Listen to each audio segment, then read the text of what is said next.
nos sucede. Qué bien, o sea, servirle al Señor yo creo que es el privilegio más grande que tiene cada ser humano.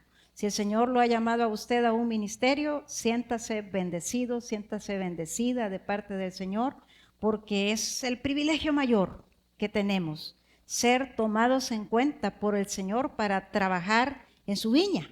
O sea, qué bonito, eso es lo mejor que nos puede pasar. Pero a veces no estimamos lo que implica.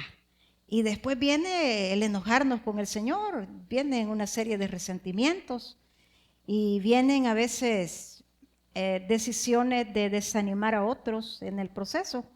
Y en lo que busca Lucas 14, busque Lucas 14, ahí vamos a estar. En lo que lo busca, le comento que cuando estaba estudiando en el seminario, primer año, primer ciclo en el seminario, recuerdo un hermano mayor, yo tenía 20 algo de años. El señor pues ya era mayor y recuerdo escucharle decirme esta frase, y usted me dijo, ¿por qué está aquí? ¿Qué está haciendo? Usted está bien joven, me dijo. Y yo le dije, bueno, voy a prepararme, tengo un llamado, le voy a servir al Señor. Y me dijo estas palabras, sálgase de esto, me dijo.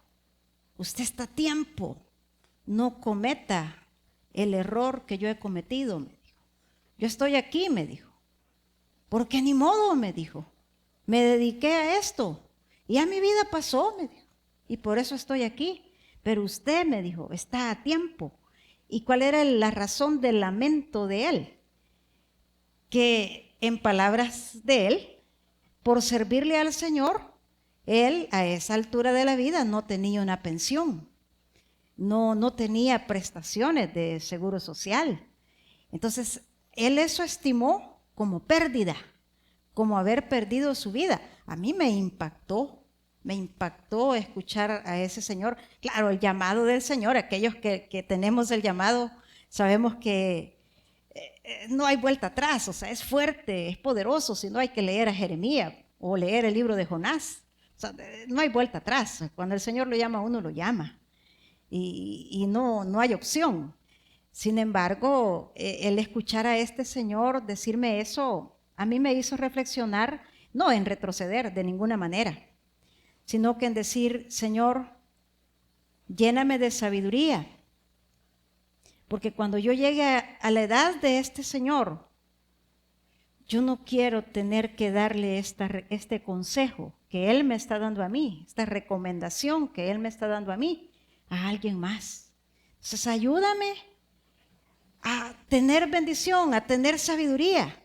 Y aunque era pues jovencita, en aquel momento cuestioné qué tanto era Dios el que lo había llevado a tomar esa decisión de no tener un empleo, por ejemplo, de no establecerse, porque sabemos que no son cosas, servir al Señor no es algo que nos impida, sino hay que ver el ejemplo bíblico del apóstol Pablo, cuando él trabajaba en lo secular y servía al Señor. Entonces, pero a veces venimos, y pasados los años, venimos a responsabilizar al Señor por ciertas decisiones y acciones que nosotros hemos tomado que tienen que ver con la administración de nuestra vida, con las decisiones que tomamos, con el qué vamos a hacer. Y bueno, hasta el momento no le doy ese consejo a nadie que me diga, tengo un llamado, voy a servirle al Señor. Hasta el momento le digo con todo, es el Señor, como decía el pastor general también, paga los mejores sueldos. Y él es así, o sea, yo he visto al revés de lo que este señor había visto. Ahora, yo sé que me falta, ¿verdad?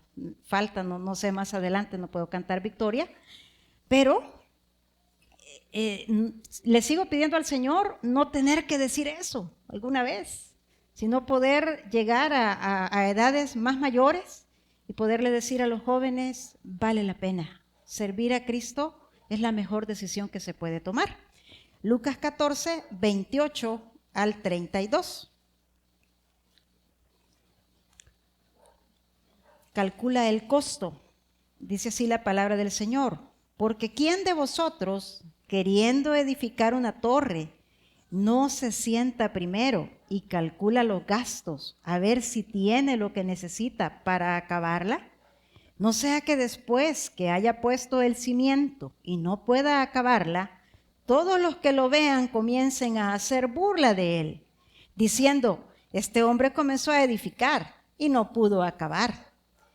¿O qué rey, al marchar a la guerra contra otro rey, no se sienta primero y considera si puede hacer frente con 10,000 al que viene contra él con 20,000?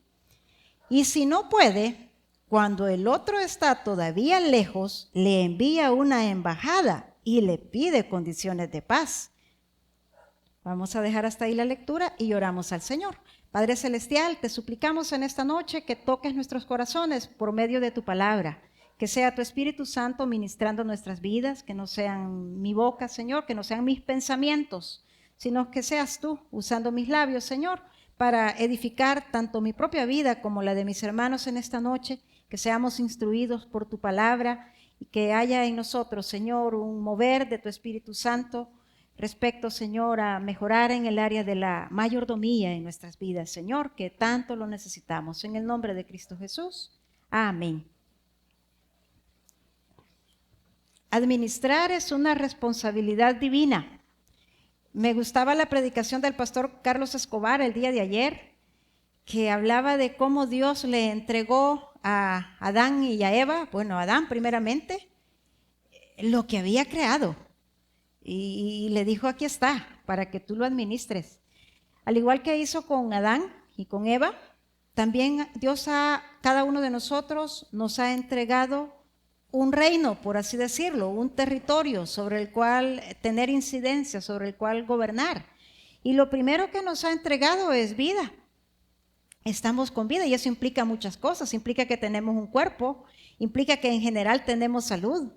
Y esas son áreas que hay que administrar.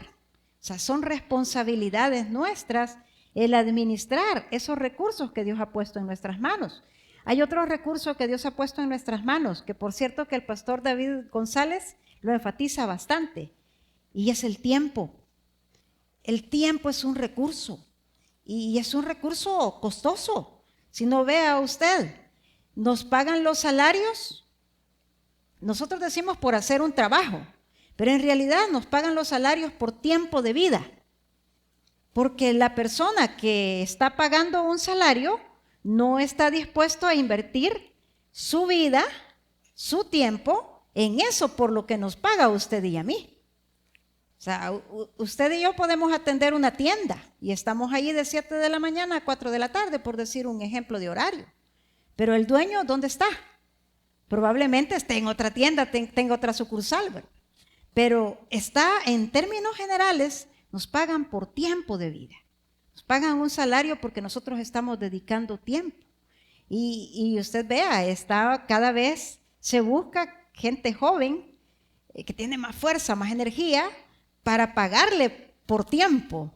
O sea, las empresas están buscando pagar el mejor tiempo de una persona, que es de los 20 en adelante a, qué sé yo, 40 quizás, o 35. Y así van, o sea, el tiempo es un recurso, y un recurso muy valioso, que el Señor nos ha entregado a todos. Cada mañana nos da tiempo, y es una responsabilidad nuestra administrar ese tiempo. Luego vienen otros elementos que Dios ha ido añadiendo a nuestra vida.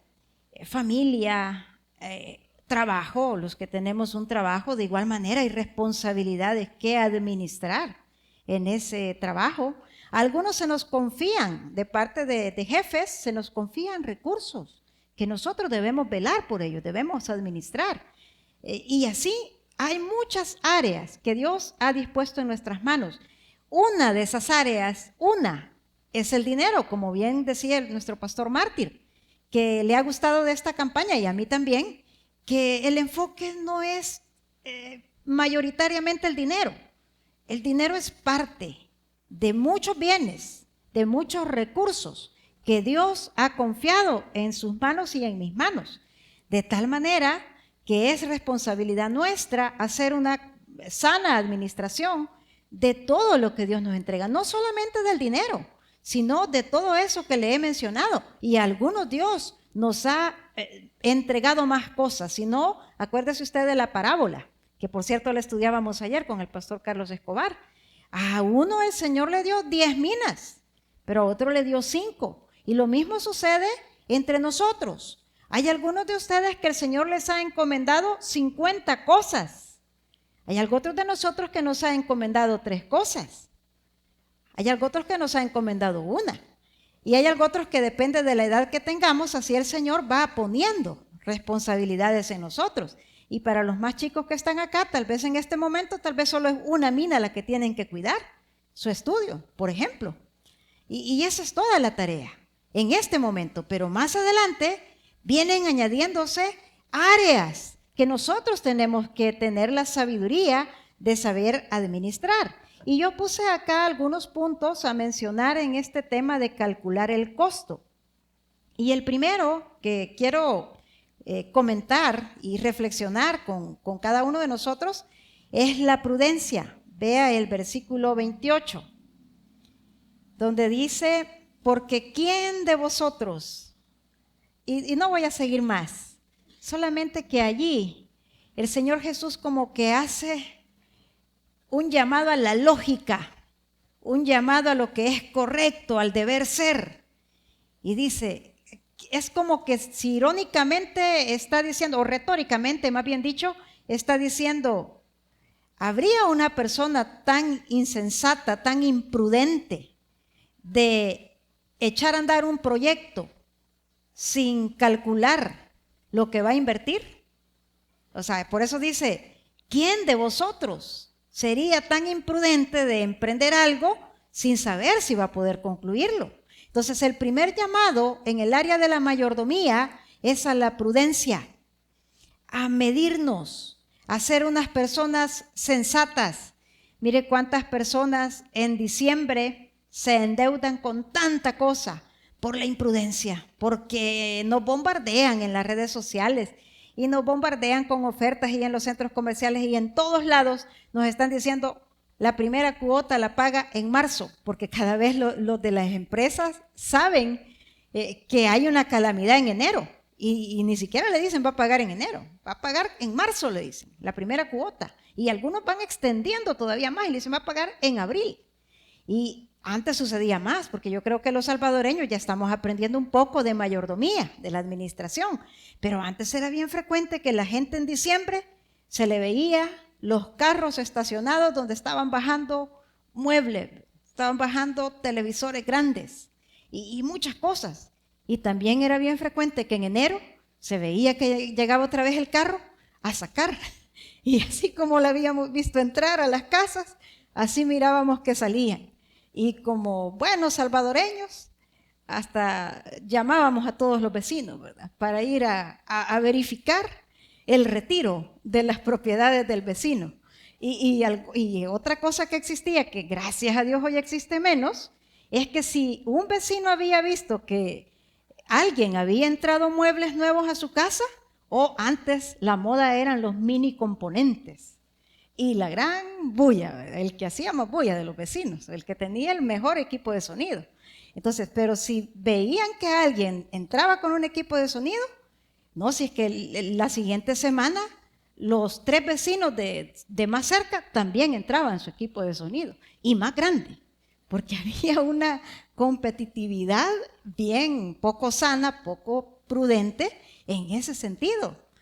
Entonces, la imprudencia es un elemento que nos va a hacer caer en el error de ser malos mayordomos. Y eso no solamente aplica para el dinero, aunque los ejemplos que estoy poniendo son de gastos, pero la imprudencia va en todos los aspectos. No cuidamos nuestra salud, somos imprudentes en muchas áreas.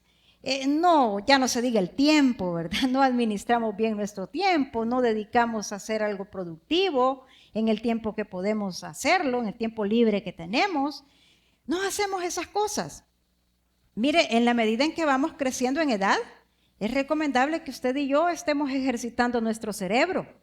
O sea, y en lugar de ver la novela, los doramas que están de moda, que dicen que son de adolescentes, pero en realidad dicen por ahí que los miran muchos los adultos, las películas estas asiáticas, o bueno, series chinas, japonesas, coreanas y todo lo demás, y que se han puesto muy de moda. Pero ¿sabe qué debiéramos estar haciendo en la medida que vamos creciendo en edad? Haciendo ejercicios con nuestro cerebro, porque si no vamos a llegar a corta edad, relativamente hablando, y a tener lagunas mentales, a tener serios problemas de cognitivos, de conocimiento, porque no ejercitamos, a veces no estamos aprovechando el tiempo como deberíamos de utilizarlo, y caemos en imprudencia. Entonces, para tener una buena mayordomía, el primer elemento que yo rescato de que el Señor Jesús nos hace reflexionar y nos hace ver es la prudencia. Ser personas que actuemos con sensatez, que tomemos decisiones sabias. Y dice Santiago, si alguno tiene falta de sabiduría, pídasela al Señor, el cual la dará abundantemente y sin reproche a todo aquel que se la pida. Porque tal vez podamos decir, Señor, yo soy mal administrador, yo soy malo en la mayordomía, pero dame sabiduría, porque ya no quiero seguir botando recursos en todas las áreas. Hay quien no sabe administrar las amistades. Ningún amigo tiene, todos los pierde porque los maltrata. Y bueno, hay que pedirle, Señor, dame sabiduría, lléname de sabiduría, porque si no, pues hay algunos que somos botaratas, ¿verdad? Sí, con el dinero. Dame sabiduría para poder cuidar lo que tú me has dado, porque si no, el Señor no va a bendecirnos más si nosotros no estamos siendo prudentes en aquello que el Señor ha entregado en nuestras manos. Luego, vea, allí que lo tiene en pantalla, la parte siguiente del versículo 28. Dice, no, allí siempre del 28. Dice, ¿quién de vosotros, queriendo edificar una torre, no se sienta primero y calcula los gastos, a ver si tiene lo que necesita para acabarla? Y allí es donde viene el tema del sermón, que era el tema del libro, del capítulo del libro que le comento. Calcula el costo. Y yo le puse acá como segundo punto otro elemento fundamental en el tema de la mayordomía, aparte de la prudencia, que es el punto 1, es la valoración de recursos. Valoremos aquello que tenemos, o sea, estimemos, hagamos cálculos de qué es lo que Dios ha puesto en nuestras manos para ver para qué nos alcanza, para ver qué proyectos podemos emprender, para ver qué cosas podemos realizar que aún no hemos realizado o qué metas podemos alcanzar que aún no hemos alcanzado.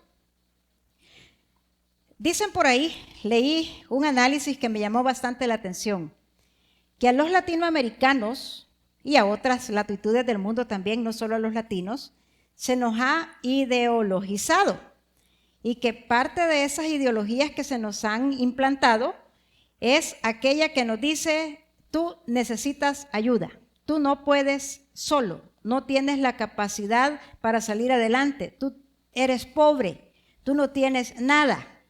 Y que con la serie de programas de ayuda, entre comillas, que han venido, ha venido acompañada de esa ideología. Tú no puedes hacerlo, tú no tienes recursos, no tienes nada, eres un país pobre, sino como nos dicen, ¿verdad? Países de tercer mundo, tercermundistas, y eso va de la mano con recursos. Ahora, cuando nosotros somos analíticos y valoramos los recursos que tenemos, ¿será que tenemos nosotros pocos recursos? La respuesta es no, si los recursos naturales están en el trópico. O sea, ¿qué países más privilegiados somos nosotros en recursos? Pero se dice que se nos ha implantado tanto esa ideología de no podemos, somos pobres, si no nos dan, o sea, de extender la mano. Es que me tiene que ayudar, es que Estados Unidos nos tiene que ayudar. Si no, vea con el tema de la migración, ¿verdad? De que ahora, o sea, yo sé que es un problema doloroso para nosotros como nación, o sea, no estoy minimizando, y sobre todo si usted tiene parientes allá, que esté orándole al Señor para que el Señor los guarde, ¿verdad? Allá, o sea, yo entiendo esa parte.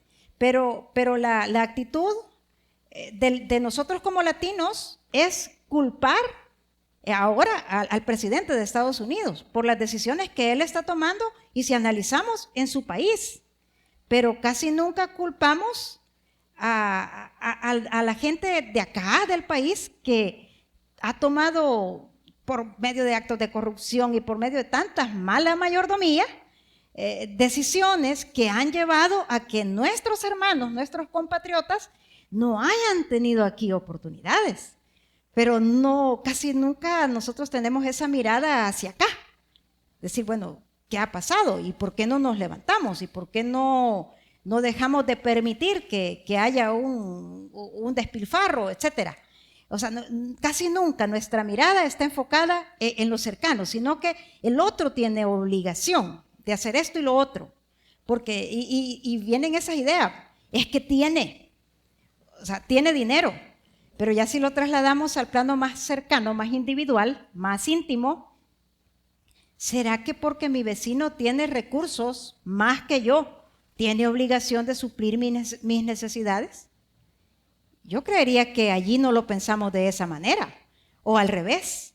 ¿Será que porque usted tiene más recursos que su vecino, tiene la obligación de suplir las necesidades a su vecino? Sabemos que hay una responsabilidad cristiana y todo eso, pero en términos generales, cuando es en lo cercano, nuestra mente cambia. Entonces, pero cuando es en lo general, tenemos esas mentalidades de yo soy pobre, yo no tengo recursos y por lo tanto yo quiero exigir que alguien, y a veces no sabemos ni quién, pero alguien se haga cargo de mis necesidades, de mis problemas y que asuma. Y nuestra mente a veces hasta culpa, ¿no? Y es que imagínense cuántos años han pasado de la famosa conquista y usted ve en redes sociales, España tiene la culpa de todo. Hasta ahorita España. ¿Y quién es la culpable de que no tengamos oro? Aunque dicen que hay oro, acá hace poco lo anunciaron que había oro, pero España se llevó el oro y hasta ahorita nos afecta que España se haya llevado el oro. Y eso es algo, o sea, algunos le llaman la leyenda negra, bien popularizado en nuestro medio. Entonces, algunos dicen eso, que estamos ideologizados en ese sentido, habría que hacer valoraciones. Tal vez alguien dirá, no tiene razón esta persona. Puede ser, habría que hacer una serie de análisis que no vienen al caso, pero sí viene al caso que el Señor ha puesto en nuestras manos recursos y que a veces, por esas cuestiones, por esas prácticas o pensamientos, nosotros cerramos nuestros ojos y decimos, yo no tengo recursos. Y quiero que vaya conmigo a Éxodo 4:2. Y allí vamos a ver que el Señor le dice una pregunta que a mí me impresiona a Moisés. Y me impresiona porque, repito, ¿verdad? A veces tenemos tan marcado el pensar que no tenemos recursos. Pero ¿qué dice Éxodo 4:2? Vamos a leer desde el 1. Entonces Moisés respondió diciendo, he aquí que ellos no me creerán, ni oirán mi voz, porque dirán, no te ha aparecido Jehová. El 2, y Jehová dijo, ¿qué es eso que tienes en tu mano? Y él respondió, una vara. ¿Es gran cosa una vara? Pregunto yo. Y la respuesta que yo misma doy es, no. Una vara es un recurso que uno pensaría que no va a resolver una vida, que no va a resolver una situación. Pero había un recurso y el Señor enfoca el recurso que Moisés tiene en su mano. Le dice, no es cierto que no tengas recursos, Moisés. Hay algo que tú tienes. Y ese algo que tú tienes en mi mano, bajo mi poder, bajo mi autoridad, representa más de lo que tú te puedas imaginar. Ahora, yo no sé cuál es la mentalidad nuestra, cuál es la idea nuestra en esta noche de los recursos que tenemos. Tal vez digamos, es que yo no tengo nada, pero el Señor nos puede enfocar así como a Moisés y decirnos, sí hay algo que tienes. hay una herramienta que te he dado, hay un recurso que te he puesto. Úsalo o abre tus ojos, date cuenta de cuál es ese recurso que yo he puesto en tus manos.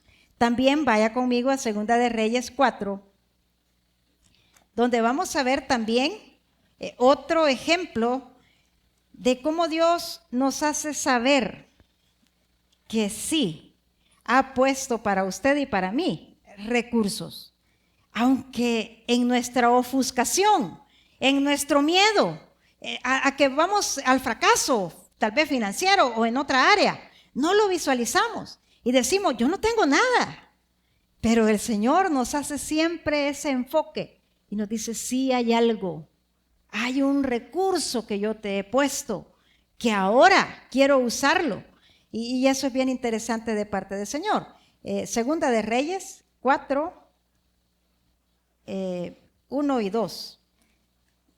Y dice así, una mujer de las mujeres de los hijos de los profetas clamó a Eliseo diciendo, tu siervo mi marido ha muerto, y tú sabes que tu siervo era temeroso de Jehová, y ha venido el acreedor para tomarse 2 hijos míos por siervos. Y Eliseo le dijo, ¿qué te haré yo? Declárame qué tienes en casa. Y ella dijo, tu sierva ninguna cosa tiene en casa, sino una vasija de aceite. Si se fija que primero le mintió, ¿verdad? No tengo nada, le dijo, pero tengo algo. Como que era salvadoreña. No, es que yo no puedo resolver ese problema. Es que no hay cómo, es que yo no tengo nada. Solo esto. Algunos pudiéramos decir, tal vez de los jóvenes que están acá, yo no tengo empleo, pero puedo hablar inglés. Dígame si no es esa una vara de solución, si no es eso una vasija de aceite de solución. Sí, no, yo no tengo un trabajo, no tengo casa, pero tengo una profesión. Allí hay algo. O sea, yo no tengo un empleo, no tengo recursos, pero tengo salud, tengo fuerzas. Dígame si no es eso un recurso. Entonces, el Señor, en la palabra de Él, observamos que siempre va a enfocarnos. Y hay otro que no busqué la cita, pero que dice, en el barbecho de los pobres, o sea, como la alacena de los pobres, hay mucho pan, dice, pero se pierde, dice, por falta de juicio, o falta de sabiduría, o falta de prudencia. Entonces, el Señor siempre está señalando que hay recursos, hay herramientas que Él ha puesto en nuestras manos, de las cuales podemos hacer uso para que en medio de la dificultad, en medio de aquello que pensamos que no tiene solución, se manifieste el poder de Dios en nuestra vida y su nombre sea glorificado, que Él nos saca adelante, así como sacó adelante a la nación cuando estaba acorralada, que sentía que ya no iba a salir adelante porque lo perseguían y el Señor abrió el Mar Rojo. Entonces, de esa manera, el Señor con algo que nos ha dado, y allí también en esa historia, Moisés clama y el Señor le dice, extiende tu vara. O sea, es como que le recuerda, y que no sabes que esa vara yo la uso, pues. O sea, usa los recursos. Y Moisés obedece y se abre el mar. Entonces, nosotros podemos ver que Dios siempre va a estar enfatizándonos el que sí hay algún recurso del cual echar mano, que hay algo que nosotros podemos tener en nuestro poder, que Dios nos ha confiado para salir adelante, para ser buenos mayordomos, y aún en medio de esa dificultad, en medio de esa crisis, poder nosotros glorificar a Dios tomando su sabiduría y usando esos pocos recursos, que tal vez sean mínimos, para salir adelante.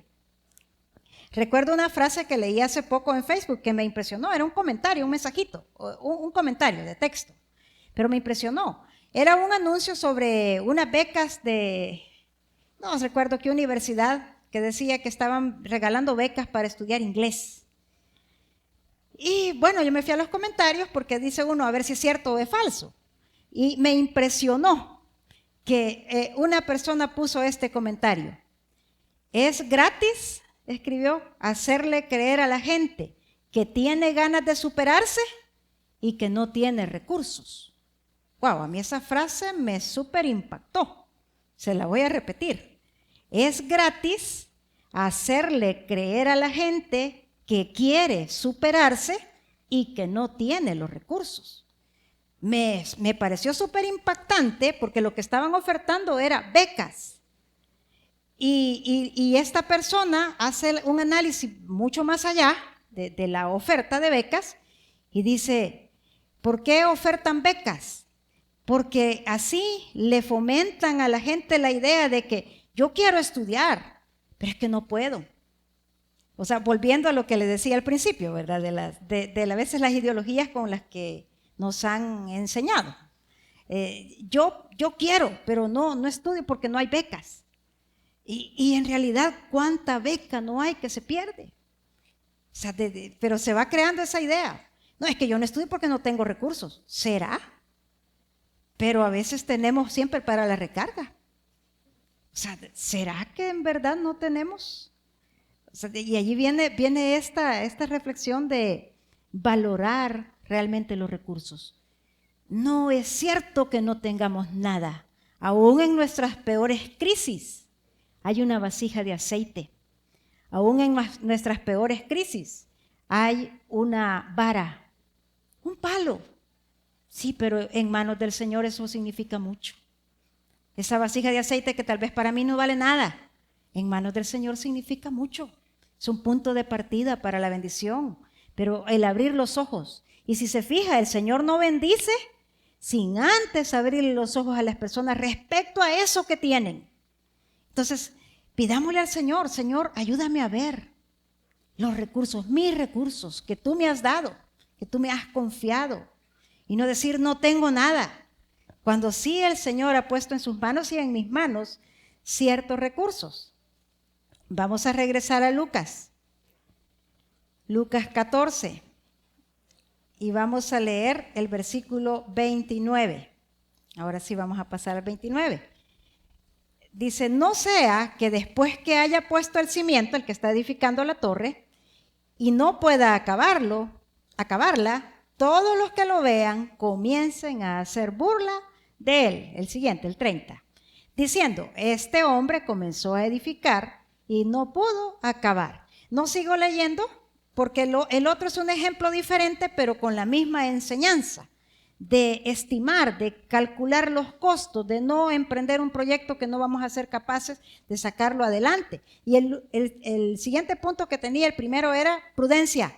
El otro es valoración de los recursos que el Señor ha puesto en nuestras manos, que siempre hay.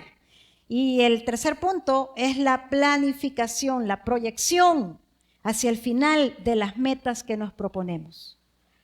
O sea, Jesús, bien interesante la reflexión que nos hace acá el Señor, y nos dice, si alguien va a emprender un proyecto, tiene que estimar todo lo que necesita para que culmine ese proyecto y no se quede a medio andar, no se quede a medio camino. Se necesita para eso esta palabra que puse acá, planificación. Las cosas siempre van a salir mejor cuando las planificamos, siempre salen mejor. A veces decimos la frase al revés, ¿verdad? Es que sale mejor improvisar. Y quizás las reuniones sociales es lo único que sale mejor improvisando, y ni tanto, porque si las organizáramos, creería que nos invitáramos más a cafés casa por casa y ahorráramos dinero. Pero como así, ¿verdad? Y cuando podés, tal día, ya fuimos a dejar por ahí $25, ¿verdad? Sentarnos un ratito. Y, o sea, ya está bien, o sea, no vamos a caer como en la tacañería, pero todo va acorde a la capacidad de cada persona, o debiera de ir acorde a la capacidad de cada persona. Entonces, aún esas cosas que uno dice, no, pero es que mira, las reuniones sociales, si uno las planifica, nunca las hace, porque vaya que cuesta, ¿verdad? Ponerse de acuerdo con alguien y hacer un plan, cuesta muchísimo. Pero aún esas cosas, si las planificáramos, nos salieran mejor, dieran un mejor resultado. Entonces, ya no se diga el resto de cosas que nosotros emprendemos. Si las planificamos, van a salir mejor. Imagínense planificar y organizar el gasto académico que van a tener sus hijos. Claro que va a salir mejor a que vaya allí cada mes, al final de mes. y se me olvidó apartar la colegiatura, y se me olvidó apartar tal cosa. Como le dijeron por ahí, un abogado le dijo por ahí a un muchacho, antes que todo, le dijo, lo primero que se tiene que apartar es lo de la vivienda, le dijo, porque todo lo demás, ¿de qué te va a servir tenerlo si lo vas a tener en la calle? O sea, hablando de aquellas personas que tienen pues, la necesidad de pagar un alquiler, ¿verdad? O pagar una casa porque la deben, la tienen hipotecada y todo eso.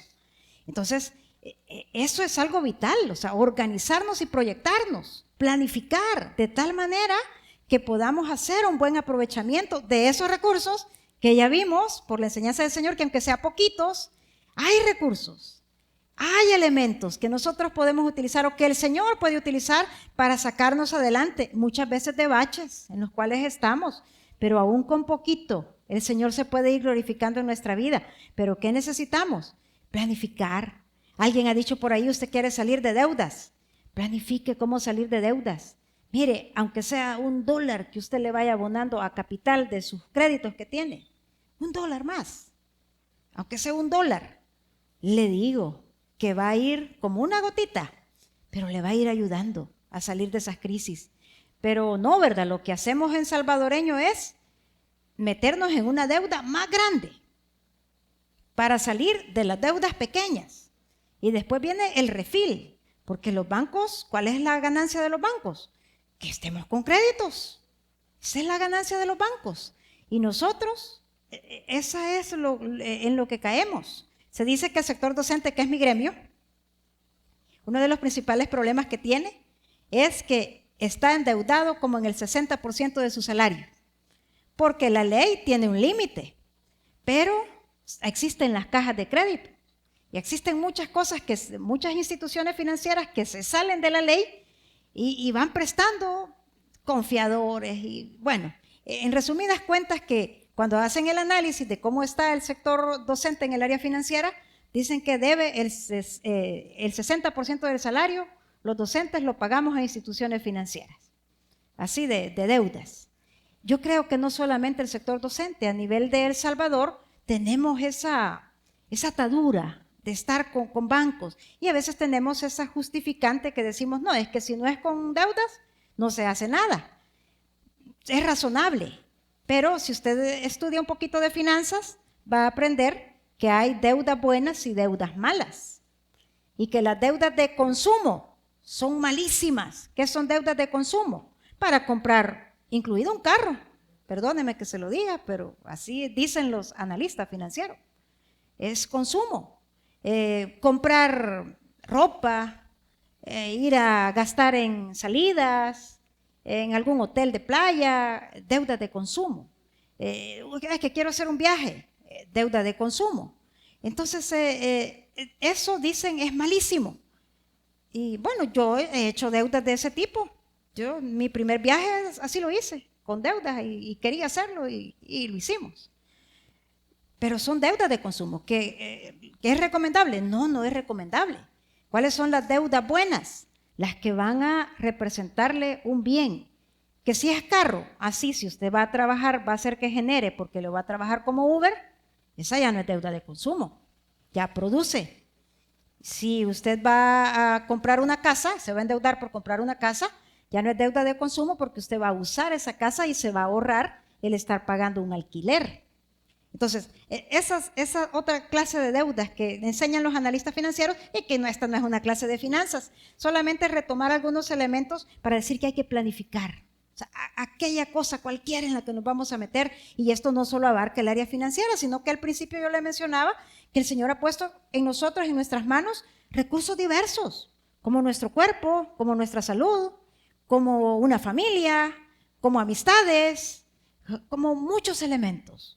Y también recurso económico, pero cada una de esas áreas hay que pedirle sabiduría al Señor y hay que planificar cómo vamos a usar esos recursos que el Señor ha puesto en nuestras manos, para que así la bendición del Señor se extienda. Y mire qué bonito es.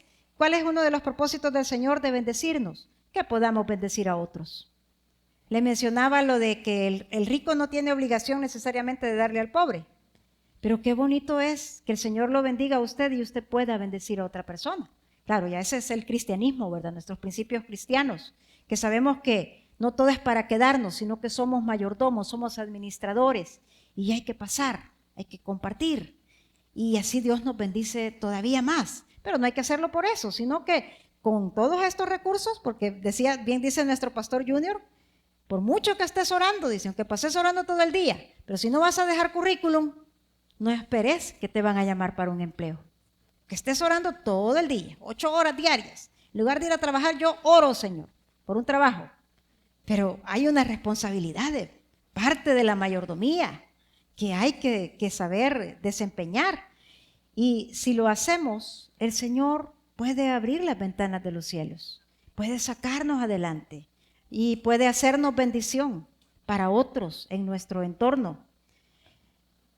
Le pido al Señor que cada uno de nosotros seamos prudentes, le pidamos al Señor prudencia, valoremos, abramos nuestros ojos o le pidamos al Señor que abra nuestros ojos para ver esos recursos que ha puesto en nuestras manos y que a la hora de emprender proyectos tengamos la sabiduría que el Señor nos enseña acá en este ejemplo, el Señor Jesús nos enseña de planificar, de proyectar hasta el final.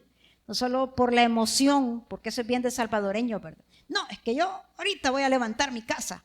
Solo una hilada de ladrillos pudo ponerme. Y de allí hicieron las paredes de lámina. Gracias a Dios que por lo menos hay paredes de lámina, ¿verdad? Pero allí dice que la gente, tal vez no en su cara no, pero dice allí el Señor que se burlan. Y dicen, no le alcanzó. Y hay gente que no se lo dice en su cara, pero dicen, ¿y para qué se metió a eso si ya sabe que no puede? Y cosas así, con las que a veces hasta el nombre del Señor es vituperado. Entonces, poco a poco. Y con esto no estoy tratando de denigrar a alguien que tiene casa de lámina. Gracias a Dios que hay un techo. Pero de allí, con una planificación, con una proyección, el Señor puede ayudarnos para salir adelante, para ser bendecidos. Y que tal vez esa casita de lámina, pero hay para pintura, para eso se alcanza. Y así el Señor nos va a ir bendiciendo a cada uno de nosotros. Vamos a darle gracias al Señor por su palabra. Gloria al Señor. Padre Celestial, te damos gracias por tu bendición en esta noche. Y Señor, te rogamos que nos llenes de sabiduría. En lo humano, Padre, cometemos tantos errores. En el área de la mayordomía, en el área de la administración, Señor, somos culpables de habernos equivocado tantas veces, Señor, de haber despilfarrado recursos que tú entregaste en nuestras manos, incluido tiempo, que no se puede recuperar nunca. Pero, Señor, sabemos que tú eres un Dios de misericordia y eres un Dios de restauración. Y, Señor, si estamos ahora en esta campaña, también queremos aprovechar para suplicarte que nos ayudes a ser buenos mayordomos. De aquí en adelante, Señor, tal vez podemos reconocer en esta hora que te hemos fallado en esa área. Pero, Señor, de aquí en adelante, llénanos de sabiduría, de tu gracia, Señor, de tu inteligencia, para ser buenos administradores, Señor, de aquello que tú has confiado en nuestras manos. Gracias te damos, Padre, en el nombre de Cristo Jesús. Amén.